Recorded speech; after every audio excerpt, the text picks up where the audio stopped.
હજી તો આપણે કાલે વાત કરી હેપી ન્યૂ યરની, પણ શું વરસ, મહિના, અઠવાડિયું કે દિવસ આપણને ખબર છે કે આપણા હાથમાં કેટલું છે? આજની જ મજલમાં એમ કહે છે કે નહીં ભરોસો ખીનકો બરસ માસ ઓર દિન, એ તો દમ પર બાંધ્યા તો ભી ભૂલ જાત ભજન. હવે આપણને ખબર જ નથી. સારું છે આપણે કહી શકીએ કે હેપી ન્યૂ યર, પણ એમાં આપણને એ પણ ખ્યાલ નથી કે આપણે કેટલો સમય અહીંયા હયાત રહી શકશું. ચાલો હયાત રહી ગયા ગમે એમ કરીને, પણ તો એ હયાતીની અંદર આનંદ ખરો? ત્રીજા ચરણમાં સરસ કીધું કે તો ભી ભૂલ જાત ભજન. ચોથા ચરણમાં કે તોય છતાં ભજન ભૂલી જાય છે.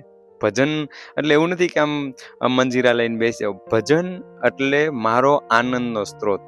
એ કંઈ પણ હોઈ શકે. મારા આનંદનો સ્ત્રોત શું છે એ મારે ગોતી અને મારી જેટલી ક્ષણ છે ને એને ખૂબ આનંદથી વિતાવી તો મારું વરસ હેપી છે.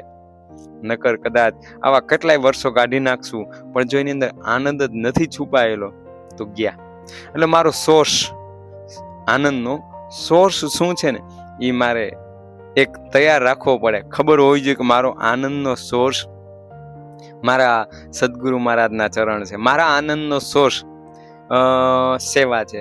મારા આનંદનો સોર્સ કોઈની મદદ કરી, કોઈનું પેટ ભરી, કોઈને આશરો આપીને, કોઈને કંઈ પણ, એમાં આપણે ના કહી શકીએ કે આ જ આપવાની. તો એવું મારો આનંદનો સોર્સ શું છે એ મારે ગોતી લેવું જોઈએ. કીર્તન હોઈ શકે, વાણી ગાયન હોઈ શકે, ચિતવન હોઈ શકે, કંઈ પણ હોઈ શકે. જો મારું આ ભજનનો સ્ત્રોત મને ખબર છે તો મારું વરસ હેપી છે, મારું જીવન હેપી છે, મારું અઠવાડિયું, મારા મહિના, મારું શ્વાસે શ્વાસ હેપી છે. પણ સોર્સ, આનંદનો સોર્સ પહેલા મને ખબર હોવી જરૂરી છે.